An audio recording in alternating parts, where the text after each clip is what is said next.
నమస్కారం కేటెన్ న్యూస్ కి స్వాగతం. హెడ్లైన్ చూద్దాం.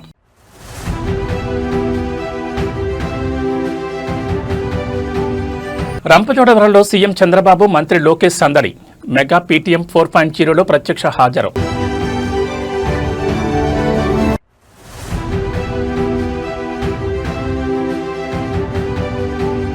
పాఠశాలల్లో చదువు, ఇంట్లో నైతిక విలువలు. విద్యార్థులు, తల్లిదండ్రులకు ముఖ్యమంత్రి దిశానిర్దేశం.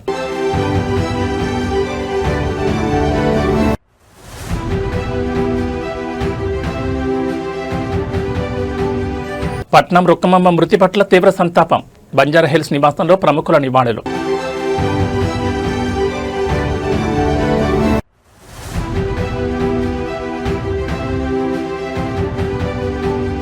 నోటీసులు లేకుండా పేదల షెడ్ల కూల్చివేత. కాంగ్రెస్ ఎమ్మెల్యే సంజీవ్ రెడ్డిపై బీఆర్ఎస్ ఆరోపణలు. ఇక డీటెయిల్స్ చూస్తే రంపచోడవరంలో సీఎం చంద్రబాబు, మంత్రి లోకేష్ సందడి చేశారు. ఆంధ్రప్రదేశ్ ప్రభుత్వం విద్యారంగంలో చేపడుతున్న సంస్కరణలో భాగంగా నిర్వహించిన మెగా పేరెంట్ టీచర్ మీటింగ్ 4.0 కార్యక్రమంలో ముఖ్యమంత్రి చంద్రబాబు నాయుడు, విద్యాశాఖ మంత్రి నారా లోకేష్ పాల్గొన్నారు. పోలవరం జిల్లా రంపచోడవరంలోని ప్రభుత్వ ఉన్నత పాఠశాల మరియు జూనియర్ కళాశాల ప్రాంగణంలో జరిగిన ఈ కార్యక్రమంలో సీఎం చంద్రబాబు ప్రత్యేక ఆకర్షణగా నిలిచారు. విద్యార్థులు, ఉపాధ్యాయులు మరియు తల్లిదండ్రులతో నేరుగా ముచ్చటించి పీటీఎం నిర్వహణ తీరును పరిశీలించారు. పాఠశాలలోని క్లాస్ రూమ్లను సందర్శించిన సీఎం చంద్రబాబు కాసేపు ఉపాధ్యాయుడు అవతారమెత్తి విద్యార్థులకు సరదాగా పాఠాలు చెప్పారు. డిజిటల్ బోర్డు ద్వారా బోధిస్తున్న తీరును, విద్యార్థులు నాటిన మొక్కల సంరక్షణను తెలిపే గ్రీన్ పాస్పోర్ట్ విధానాన్ని పరిశీలించి వారిని అభినందించారు. విద్యార్థుల మార్కులు, అటెండెన్స్ మరియు ప్రగతి నివేదికలను స్వయంగా పరిశీలించి తల్లిదండ్రులతో చర్చించారు. అనంతరం పాఠశాల విద్యార్థులతో కలిసి సీఎం చంద్రబాబు, మంత్రి లోకేష్ క్షితిజ సమాంతరంగా కింద కూర్చుని మధ్యాహ్న భోజనం చేశారు. విద్యార్థులకు వడ్డిస్తున్న ఆహార నాణ్యతను అడిగి తెలుసుకున్నారు. గిరిజన ప్రాంతాల్లోని ప్రభుత్వ పాఠశాలలో మౌలిక వసతులు మెరుగుపరచడంతో పాటు క్వాలిటీ విద్యను అందిస్తామని ఈ సందర్భంగా స్పష్టం చేశారు.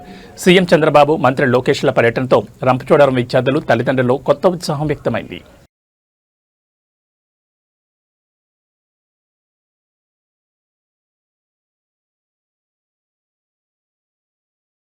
విద్యార్థుల భవిష్యత్తు, క్రమశిక్షణ మరియు నాణ్యమైన చదివే లక్ష్యంగా నిర్వహించిన మెగా పేరెంట్ టీచర్ మీటింగ్ 4.0లో ముఖ్యమంత్రి చంద్రబాబు నాయుడు విద్యార్థులకు, ఉపాధ్యాయులకు మరియు తల్లిదండ్రులకు కీలక సందేశాన్నిచ్చారు. పిల్లల లక్ష్యాలు స్పష్టంగా ఉండాలని, వాటిని సాధించేందుకు కష్టపడి చదవాలని పిలుపునిచ్చారు. ఏనాటికైనా సరే చదువులే సమాజానికి వ్యక్తిగత ఎదుగుదలకు శ్రీరామ రక్షని స్పష్టం చేశారు. ఈ కార్యక్రమంలో సీఎం చంద్రబాబు మాట్లాడుతూ పాఠశాలలో ఉపాధ్యాయులు కేవలం చదువు మాత్రమే నేర్పిస్తారని, కానీ పిల్లలకు నిజమైన విలువలు, క్రమశిక్షణలను ఇంట్లో పెద్దలు నేర్పించాలని సూచించారు. విద్యార్థులు చిన్నతనం నుంచే నిర్దిష్టమైన లక్ష్యాలను ఏర్పరచుకుని వాటిని సాధించడానికి నిరంతరం శ్రమించాలని ఆకాంక్షించారు. ఉపాధ్యాయులు, తల్లిదండ్రులు మరియు విద్యార్థులను ఒకే వేదికపై తీసుకొచ్చి అనుసంధానం చేయడానికి రాష్ట్ర వ్యాప్తంగా పేటీఎంలను నిర్వహిస్తున్నామని సీఎం తెలిపారు. తల్లిదండ్రులు తమ పిల్లల ప్రగతిని క్రమం తప్పకుండా పర్యవేక్షించాలని, పాఠశాల విద్యలో భాగస్వాములు కావాలని ఈ సందర్భంగా కోరారు.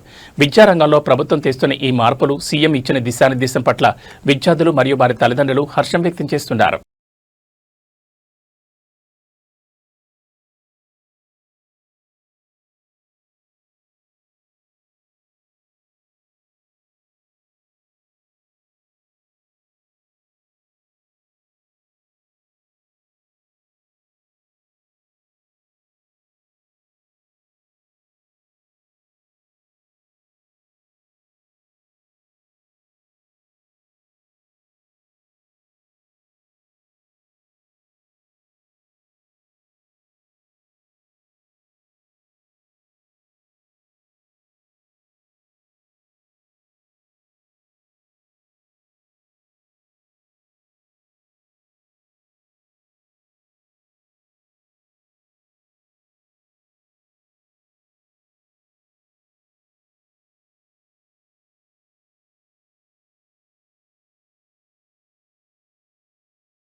మాతృవియోగానికి గురైన పట్నం సోదరులను తెలంగాణ శాసనసభ స్పీకర్ గడ్డం ప్రసాద్ కుమార్ మరియు పలువురు మంత్రులు పరామర్శించారు. బంజారాహిల్స్లోని మాజీ మంత్రి పట్నం మహేందర్ నివాసానికి చేరుకున్న పలువురు ప్రముఖులు స్వర్గీయ పట్నం రుక్కమ్మ పార్థివ దేహానికి పూలమాలలు వేసి శ్రద్ధాంజలి ఘటించారు. పట్నం రుక్కమ్మ పార్థివ దేహానికి శాసనసభ స్పీకర్ గడ్డం ప్రసాద్ కుమార్తో పాటు మంత్రులు తుమ్మల నాగేశ్వరరావు, దుద్దెళ్ల శ్రీధర్ బాబు పూలమాలలు వేసి ఘనంగా నివాళులర్పించారు. అనంతరం పట్నం మహేందర్ రెడ్డి, పట్నం నరేందర్ రెడ్డి మరియు వారి కుటుంబ సభ్యులను పరామర్శించి తమ సానుభూతిని తెలియజేశారు. రుక్కమ్మ మృతి పట్ల పలువురు రాజకీయ, సామాజిక రంగానికి చెందిన ప్రముఖులు తీవ్ర దిగ్భ్రాంతిని వ్యక్తం చేశారు. వారి కుటుంబానికి కష్ట సమయంలో దేవుడి ధైర్యాన్ని ప్రసాదించాలని, ఆమె ఆత్మకు శాంతి చేకూరాలని ఆకాంక్షించారు. అంతిమ సంస్కారాల కోసం బంధువులు, శ్రేణులు భారీగా బంజారాహిల్స్ నివాసానికి తరలివస్తున్నారు. పట్నం కుటుంబ సభ్యులకు పలువురు ప్రజాప్రతినిధులు తమ ప్రగాఢ సానుభూతిని తెలియజేశారు.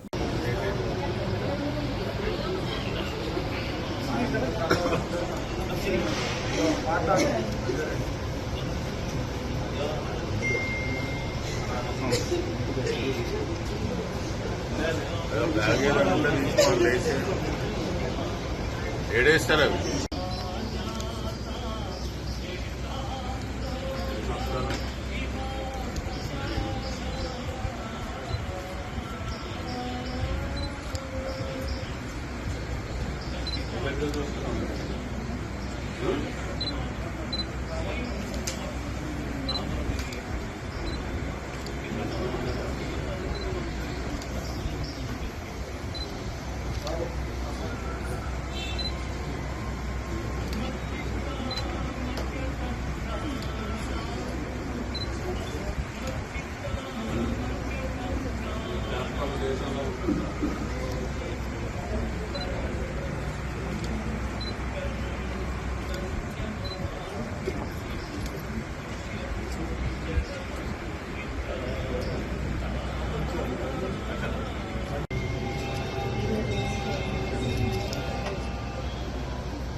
సంగారెడ్డి జిల్లా నారాయణఖేడ్ నియోజకవర్గంలోని మనూరు మండలం బెల్లాపూర్లో తీవ్ర ఉధృత చోటు చేసుకుంది. ఎలాంటి ముందస్తు నోటీసులు ఇవ్వకుండా అధికారులు అర్ధరాత్రి వేళ బుల్డోజర్లతో వచ్చి పేదల షెడ్లను కూల్చివేయడం స్థానికంగా తీవ్ర కలకలం రేపింది. స్థానిక కాంగ్రెస్ ఎమ్మెల్యే సంజీవ్ రెడ్డి ఒత్తిడితోనే అధికారులు ఈ దౌర్జన్యానికి పాల్పడ్డారని బాధితులు బీఆర్ఎస్ శ్రేణులు తీవ్రంగా ఆరోపిస్తున్నాయి. గత బీఆర్ఎస్ ప్రభుత్వంలో మాజీ ఎమ్మెల్యే భూపాల్ రెడ్డి చొరవతో నిరుపేదలకు ప్రభుత్వ భూమిలో పట్టాలు పంపిణీ చేశారు. ఆ స్థలంలో షెడ్లు వేసుకుని చిరు వ్యాపారాలు చేసుకుంటున్న పేదల పొట్టకొడుతూ అధికారులు రాత్రికి రాత్రే కూల్చివేతలు చేపట్టారు. విషయం తెలిసిన వెంటనే బీఆర్ఎస్ నియోజకవర్గ ఇన్ఛార్జ్ మాజీ ఎమ్మెల్యే భూపాల్ రెడ్డి బెల్లాపూర్ గ్రామాన్ని సందర్శించి కూల్చివేసిన స్థలాన్ని క్షేత్రస్థాయిలో పరిశీలించారు. అధికారుల ఎమ్మెల్యే వైఖరిని తీవ్రంగా ఖండించిన భూపాల్ రెడ్డి బాధితులు స్థానిక ప్రజలతో కలిసి ప్రధాన రహదారిపై బైఠాయించి ధర్నా రాస్తారోకో నిర్వహించారు. పట్టాలు ఇచ్చిన స్థలంలో పేదల ఇళ్లను, షెడ్లను కూల్చడమే ఈ ప్రభుత్వ పనాన్ని నిలదీశారు. తక్షణమే అధికారులు స్పందించి బాధితులకు అదే స్థలంలో నివాసాల నిర్మాణం ప్రారంభించాలని డిమాండ్ చేశారు. మాజీ ఎమ్మెల్యే భూపాల్ రెడ్డి రాస్తారోకోతో బెల్లాపూర్ పరిసర ప్రాంతాల్లో ట్రాఫిక్ నిలిచిపోయి పోలీసులు భారీగా మోహరించారు.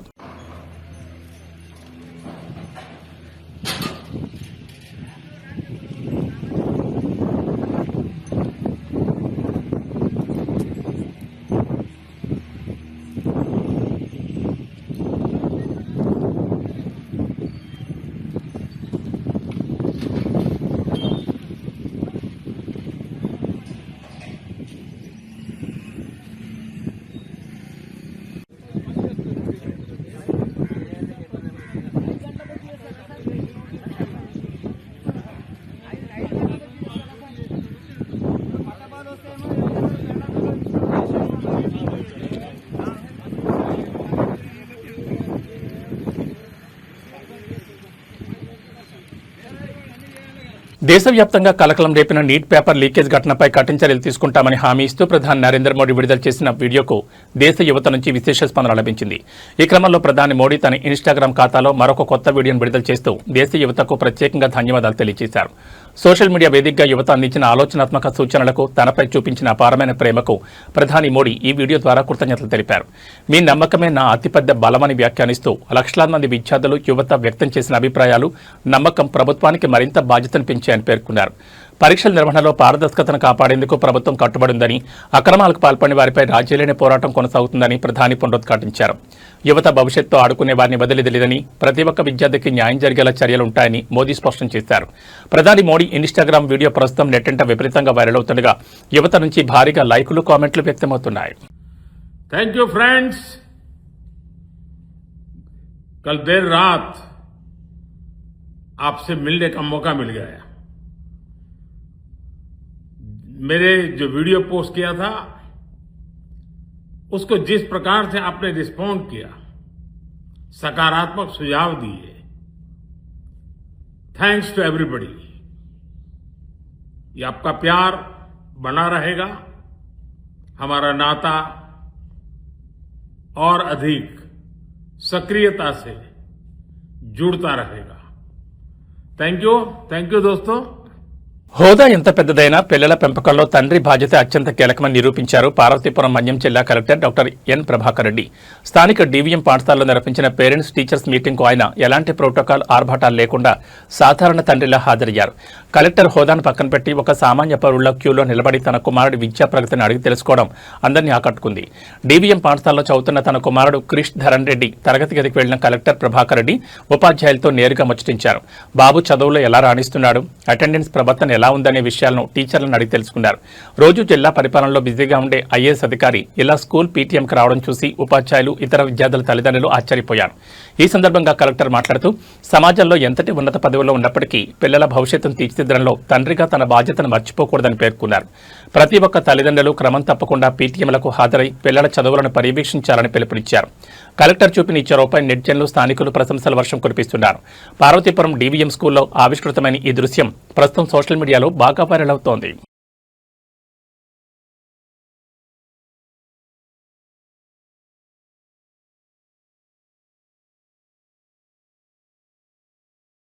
ఆధ్యాత్మిక క్షేత్రం తిరుపతి పరిసర ప్రాంతాల్లో గంజాయి విక్రయాలు విచ్చలవిడిగా సాగుతుండడం తీవ్ర ఆందోళన కలిగిస్తోంది. మత్తుకు బానిసలైన కొందరు యువకులు ఏకంగా ప్రభుత్వ పాఠశాల ప్రాంగణంలోనే గంజాయి మద్యం సేవించు హల్చల్ చేశారు. తిరుపతి రూరల్ మండలం మంగళంలోని ఎంపీపీ స్కూల్లో రాత్రి వేళలో యువకులు చేస్తున్న ఈ అక్రమ బాగోతానికి సంబంధించిన వీడియోలు సోషల్ మీడియాలో వైరల్గా మారాయి. వైరల్ అవుతున్న దృశ్యాలను పరిశీలిస్తే మంగళం ఎంపీపీ ప్రాథమిక పాఠశాల ఆవరణలోని యువకులు మద్యం సీసాలు, గంజాయి పొట్లాలు పెట్టుకుని బాహాటంగా తాగుతున్నట్లు స్పష్టమవుతోంది. సరస్వతి నిలయంగా భావించే విద్యాలయాలను మత్తు పానీయాలకు అడ్డగా మార్చుకోవడంపై స్థానికులు, విద్యార్థుల తల్లిదండ్రులు తీవ్ర ఆగ్రహం వ్యక్తం చేస్తున్నారు. పాఠశాల ఆవరణలో భద్రత కొరవైందని వాపోతున్నారు. తిరుపతి రూరల్ ప్రాంతంలో గంజాయి నెట్వర్క్ రోజురోజుకు విస్తరిస్తోందని, కాలేజ్ విద్యార్థులు యువతను లక్ష్యంగా చేసుకుని విక్రయాలు సాగిస్తున్నారని ఆరోపణలు వస్తున్నాయి. రాత్రి వేళలో పోలీసులు పెట్రోలింగ్ నిర్వహించకపోవడం వల్లే మత్తుబాబుల ఆగడాల మితిమీరుతున్నాయని స్థానికులు మండిపడుతున్నారు. తక్షణమే పోలీసులు స్పందించి గంజాయి విక్రేతలతో పాటు స్కూల్లో హల్చల్ చేసిన వారిపై కఠిన చర్యలు తీసుకోవాలని డిమాండ్ చేస్తున్నారు. సోషల్ మీడియాలో వైరల్ అయిన ఈ వీడియోపై తిరుపతి పోలీసులు విచారణ వేగవంతం చేశారు.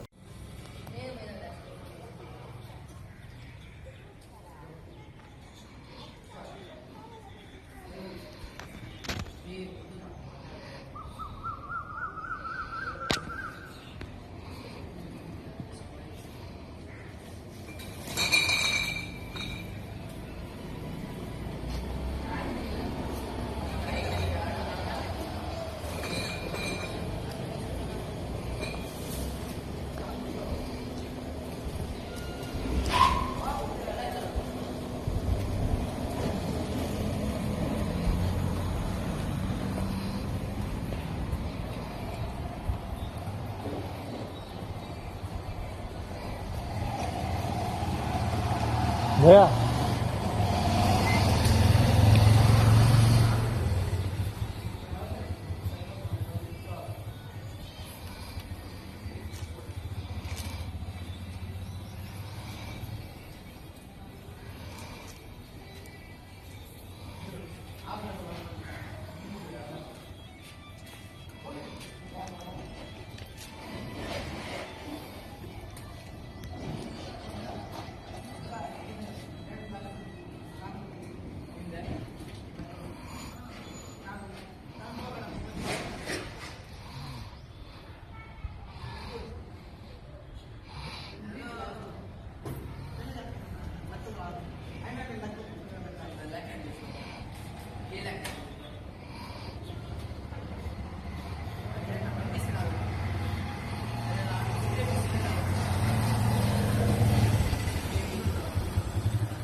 వెళ్ళిపో ఢిల్లీలోని జంతర్ మంతర్ వద్ద విద్యార్థులు యువత చేపట్టిన నిరసన కార్యక్రమాలపై సొంత కేంద్ర ప్రభుత్వమే సంచలన ప్రకటన చేసింది. విద్యార్థుల పోరాటాల వెనుక పాకిస్తాన్, చైనా వంటి విదేశీ శక్తుల హస్తం గానీ ఎలాంటి విదేశీ ఫండింగ్ కానీ లేదని భారత ప్రభుత్వం స్పష్టం చేసింది. దీంతో గత కొన్ని రోజులుగా విద్యార్థుల ఆందోళనపై విదేశీ కుట్ర కోణం ఉందంటూ వ్యాఖ్యలు చేసిన బీజేపీ నేతలకు సొంత ప్రభుత్వ ప్రకటనతో గట్టి చెంపదెబ్బ తగిలినట్లయింది. జంతర్ మంతర్లో తమ హక్కులు, ఉద్యోగాలు మరియు పరీక్షల పారదర్శకత కోసం విద్యార్థులు చేపట్టిన శాంతియుత నిరసనలను కొందరు బీజేపీ నేతలు టార్గెట్ చేశారు. ఈ నిరసనల వెనుక విదేశీ శక్తుల కుట్ర ఉందంటూ చైనా, పాకిస్తాన్ల నుంచి నీతులు వస్తున్నాయని విమర్శలు గుప్పించారు. అయితే పార్లమెంట్ సాక్షిగా మరియు అధికారిక ప్రకటన ద్వారా కేంద్ర ప్రభుత్వం ఈ ఆరోపణలను పూర్తిగా తోసిపుచ్చింది. అలాంటి ఆధారాలేమీ లభించలేదని తెగేసి చెప్పింది.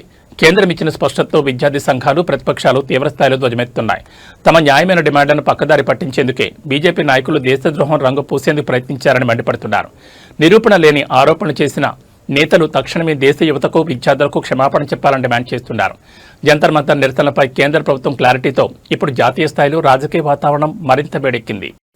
ही ऑल्सो मधु आपने कहा बात आपने उठाई कि फॉरेन फंडिंग वगैरह की बात जो आपने कही, जो प्रदर्शन चल रहा है, तो मैं ये कहना चाहूँगा कि मेरे पास इस मसले पर किसी प्रकार का कोई इन्फॉर्मेशन आपसे साझा करने के लिए नहीं है.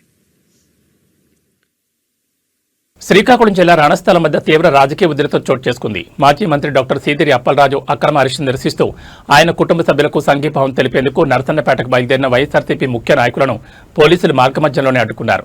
శ్రీకాకుళం జిల్లా సరిహద్దుల్లో భారీగా మోహరించిన పోలీసులు నేతల కాన్వాయ్ నిలిపివేయడంతో తీవ్ర ఉద్రిక్త వాతావరణం నెలకొంది.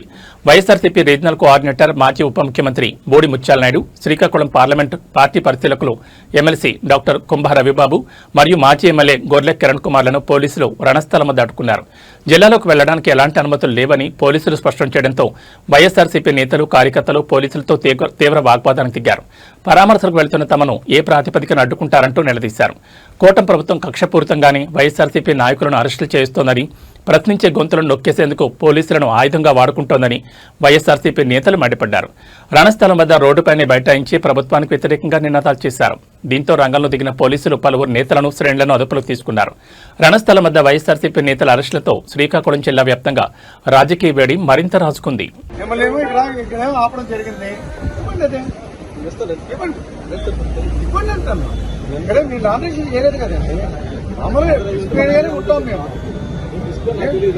నేను డిస్ప్లే ఉంటాను, నేను తెలుసు కదా, డిస్ప్లే ఉంటాను, తెప్పించండి.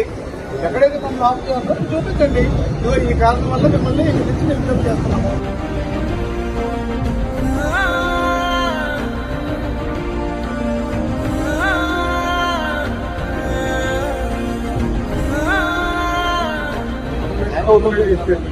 చెప్తుంటే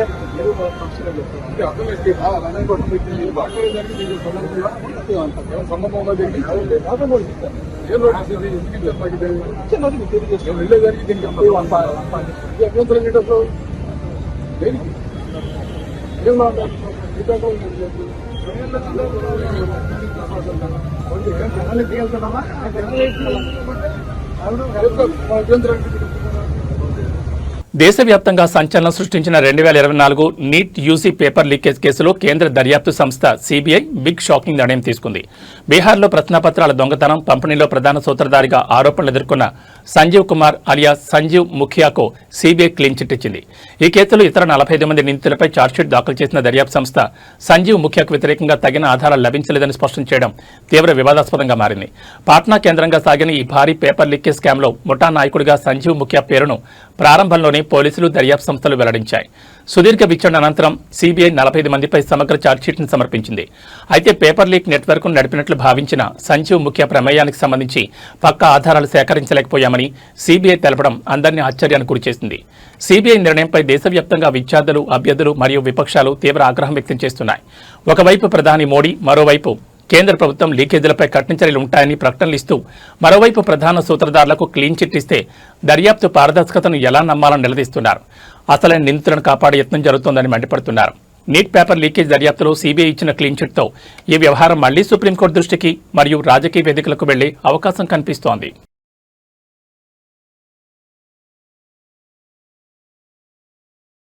బంగారం కొనుగోలు చేయాలనుకునే వారికి మళ్లీ నిరాశ ఎదురైంది. నిన్నటి వరకు కాస్త శాంతించిన పసిడి ధరలు ఇవాళ తిరిగి పుంజుకున్నాయి. హైదరాబాద్ బులియన్ మార్కెట్లో బంగారం ధరలు స్వల్పంగా పెరిగాయి. అంతర్జాతీయ మార్కెట్లో చోటు చేసుకుంటున్న పరిణామాల ప్రభావంతో దేశీయంగా కూడా బంగారం ధరల్లో మళ్లీ పెరుగుదల నమోదైంది. మార్కెట్ వివరాలకు వెళ్తే హైదరాబాద్లో 24 క్యారెట్ల 10 గ్రాముల స్వచ్ఛమైన బంగారం ధర ఇవాళ ₹600 పెరిగి 1,44,930కి చేరింది. అలాగే ఆభరణాల తయారీకి ఉపయోగించి 22 క్యారెట్ల 10 గ్రాముల పసిడి ధర ₹550 మేర ఎగబాకి 1,32,850 వద్ద ట్రేడ్ అవుతోంది. పసిడి మళ్లీ పైపైకి కదులుతుండటంతో కొనుగోలుదారులు లబోదిబ్బమంటున్నారు.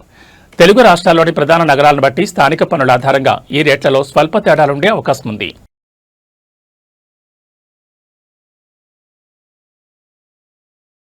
తెలంగాణలోని పలు జిల్లాల్లో మధ్యాహ్నం నుంచి అక్కడక్కడ తేలికపాటి నుంచి మోస్తరు వర్షాలు పడే అవకాశం ఉందని వాతావరణ శాఖ అంచనా వేసింది. ఈ రోజు తెలంగాణలో పగటి ఉష్ణోగ్రత గరిష్టంగా 32 డిగ్రీల సెల్సియస్ వరకు నమోదయ్యే అవకాశం ఉంది. గాలి వేగం పశ్చిమ దిశగా 14 mph ఉండే అవకాశం ఉంది. సాయంత్రం వరకు ఆకాశం మేఘావృతమే ఉంటుందని, రేపటి నుంచి రాష్ట్రంలోని పలు ప్రాంతాల్లో వర్షాల తీవ్రత పెరిగే అవకాశం ఉందని తెలుస్తోంది.